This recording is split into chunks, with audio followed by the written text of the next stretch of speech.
Hey everybody, Nathan Ronen, CFA, here from New York City, talking to CFA Level I candidates. I'll have a separate video for this topic for Level 2 and Level 3 if you want to watch those, but this is for Level 1. Question I always get, hey Nathan, do you think the CFA Level 1 exam is a lot tougher than it was years ago? Is it tougher today than it was in the past? Or is it easier? What do you think? And how has the CFA changed? Like, have you seen any big changes in the program over the years? Well, that's a great question. It comes up very often. Sometimes I wonder what's the curiosity behind it, because you can't really change the past, but I understand people are naturally curious. To answer that question, before I do, if you want to continue receiving these updates and you'd like to hear any updates that I have to the Level 1, Level 2, or Level 3 CFA program, press the subscribe button now and the notifications button so you can be made aware of them the moment they are posted on YouTube or anywhere else. Well, when I think about that question, I think it's a great question, and I think it's, kind of fun to answer. So I sort of thought about maybe about 10 ways in which the CFA Level 1 exam is different. And in many ways, I think the exam can be looked at as a lot more easy in one perspective, but a lot harder in another perspective than it was 20 or 25 or even 30 years ago. Now, to give you some perspective here, I actually took the Level 1 exam and I passed it on my first try in 1993 after I came out from the MBA program, armed with an MBA from the University of Chicago in accounting and finance. So wholeheartedly, I didn't really find the content in the Level 1 program at that time to be very difficult. I just figured I needed to put in some time to study because, obviously some things I had forgotten or, needed to go a little bit more in depth, but I passed it on the first try. But that's not really what you're here to hear about, whether I passed it on the first try or not. How has the exam actually changed? Well, when I actually took the exam, what I would put it is, I would say the landscape was completely different. The landscape was very, very different than it is today, in many good ways and in many bad ways, for you to decide. For example, the first thing that comes to my mind is when I took the exam back in 1993, there were 240 multiple choice questions, I believe, 240 multiple choice questions.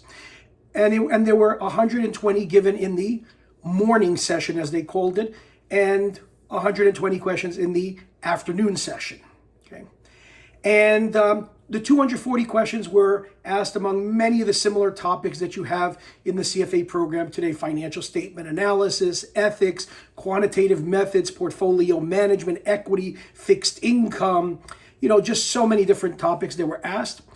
But one of the differences now is that there are far fewer questions than 240. In fact, about a year or two ago, the CFA Institute changed it from 240 questions to 180 questions. Okay, so now you have 180 questions over a similar but also more vast amount of material that you need to know.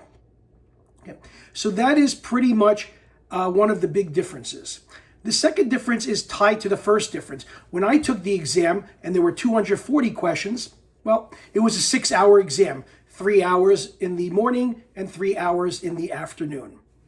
Now it's 2 hours and 12 minutes in the first session and 2 hours and 12 minutes in the second session. It's no longer called a morning and afternoon session, so they just call it session 1 and session 2 because it can be administered anywhere in the world at different times. So that's the second big difference. Is you had more questions with more time. Now you have less questions with less time, but the value of each question and the amount of time for each question hasn't changed. It's about 1.5 minutes per question, 90 seconds per question, or 1.5 points. The third big difference, and I think that this is tremendous, is when I took the exam, and this is where I think you are very lucky as candidates. When I took the exam in 1993, you could only take the Level 1 exam once a year, in the first Saturday in June. Now, a number of years later, after I took the Level 1, they only transformed Level 1 into a 2 times a year exam, once in June and once in December.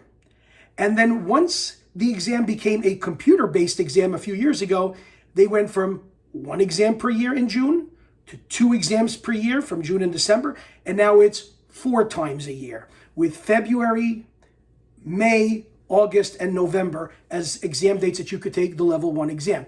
And in fact, you could now take it twice in 1 year. Okay, you could take it, for example, in February and November, or May and November. Okay, within the same year with the same curriculum, same material. So you actually have more opportunities to pass the level 1 exam than you did in the past. If I failed level 1 back in 1993, I'd have to wait all the way till June 1994 to take it again. That was a big waiting period. So that's one big advantage that actually works to your advantage. Okay. The other thing that comes to my mind, we'll call it the fourth thing, is that when I took the exam years ago, back in 1993, there weren't as many topics or as many readings or as many functional areas being on the exam as there is today. For example, when I was a level 1 candidate, there wasn't anything on swaps in the material. Swaps only came into the program when I was a level 3 candidate back in 1997. Also, there really wasn't much about alternative investments. There wasn't things about venture capital and hedge funds and private equity. There was a little bit on real estate, but that's about it. Okay.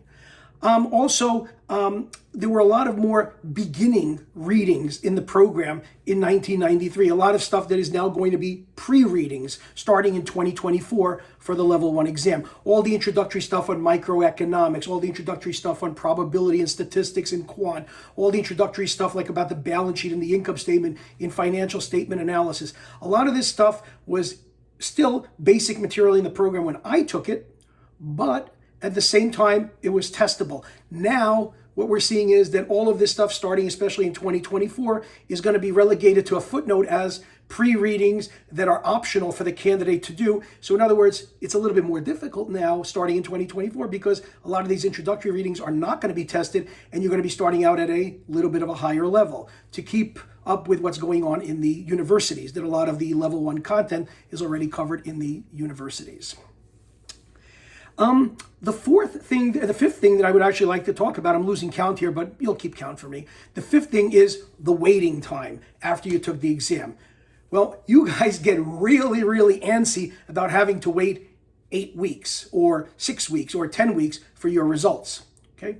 Well, when I took the exam in June of 1993, in that first Saturday of June 1993, I wouldn't get my results until August. Okay, now, what would happen is they didn't announce to me, hey, Nathan, they're going to be putting up we're posting the answers and and who passed and who didn't on at 9 o'clock on Tuesday. Wasn't any such thing. You had to wait for the mail. There was no email. There was no message. You'd actually have to wait for that letter to come in the mail, a big envelope, and it either said, congratulations, you passed, or we regret to inform you, you failed.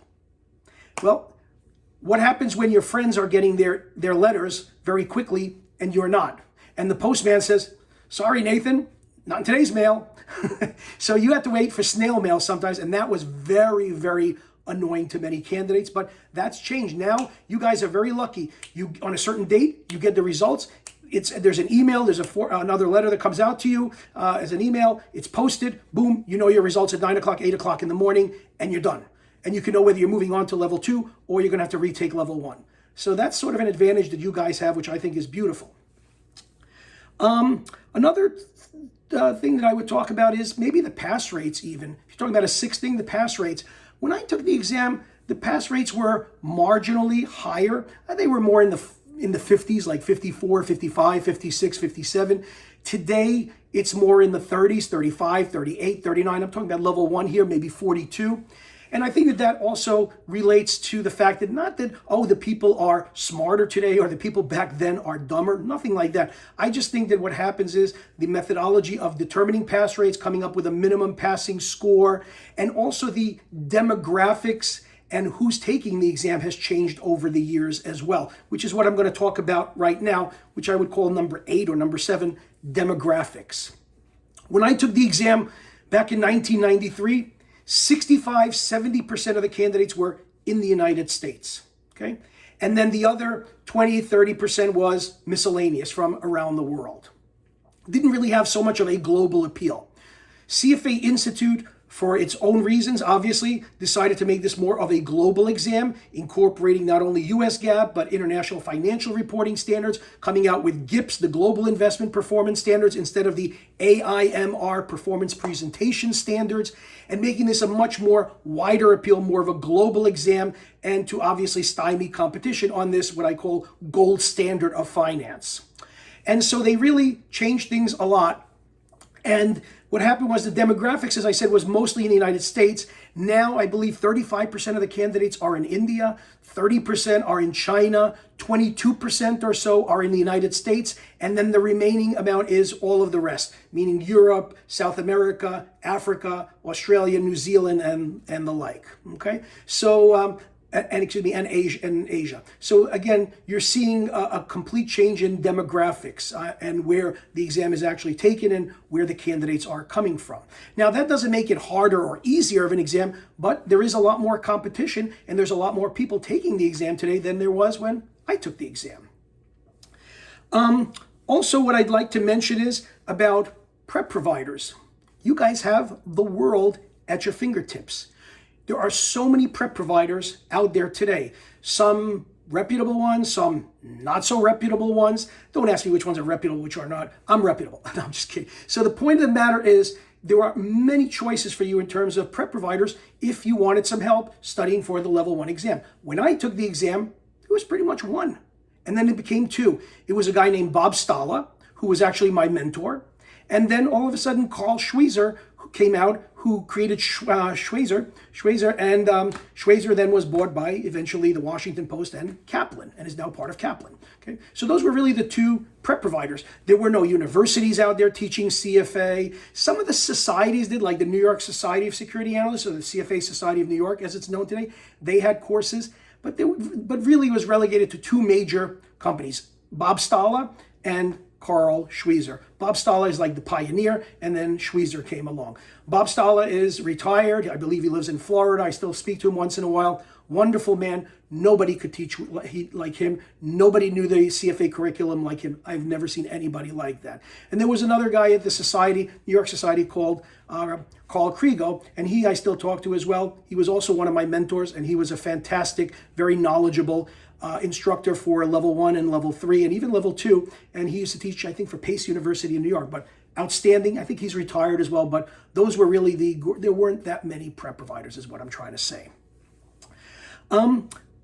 Finally, what I'd also like to talk about is, the overall, background of the candidates.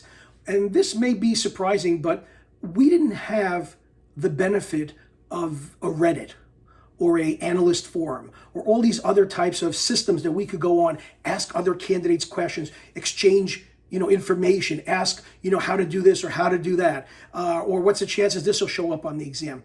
Now, I think that those things have a good side to them because they can be helpful to some candidates, but sometimes they can also be like a cesspool, which is like they just give either false information, wrong information, or they treat opinions as facts, which really isn't always right. A lot of it is anonymous. I mean, I don't really go on Reddit, to be honest with you. I don't even have an account there, but I've been told a lot of times it's all anonymous people giving advice on who's a good prep provider, who's not a good prep provider, how to answer a question. Sometimes that's true information, sometimes it's not. But then again, if there's a guy named, or a woman named Sushi Eater 204, how much of a guidance can you take from somebody who you don't even know who you're talking to? So again, all of this exchange of information and forums and all that have a definite benefit, but they also have a big disadvantage. So what I'm trying to tell you in a nutshell with many of these things that I just mentioned is you have so many benefits as a candidate at Level 1 that we didn't have when I was a candidate at Level 1. And you have many different resources available to you. You have more time to take the exam, more chances to take the exam, not more time meaning hours, but more of a time frame that you could take the exam. You can take it more times in a year. There's more prep providers to help you. Also, the CFA Institute. When I was a candidate, we just got a stack of books that we had to buy if we bought the books. We didn't have to buy the curriculum, but later on they forced us more or less to buy the curriculum. But we had to buy all of these textbooks. We didn't have a database of questions or a Q bank. We didn't have mock exams. The CFA Institute used to release their exams back then. Up until about 1997, the CFA Institute used to release their level 1 exams. That's not the case since 1997.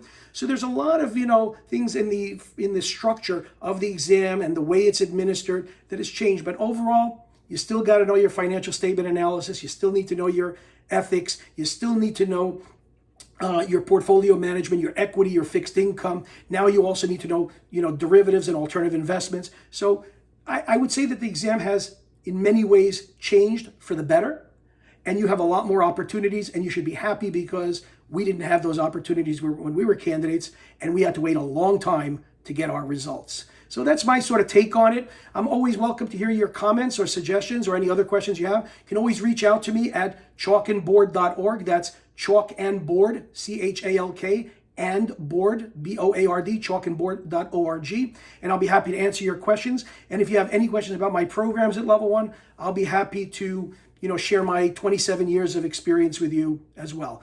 Hope this was helpful to you, and good luck if you're a Level 1 candidate. And if you're thinking about being a candidate, do join. I don't think that this is a designation that is, not useful to you. And if you have any questions, reach out to me. I'll be happy to help you out. Thank you.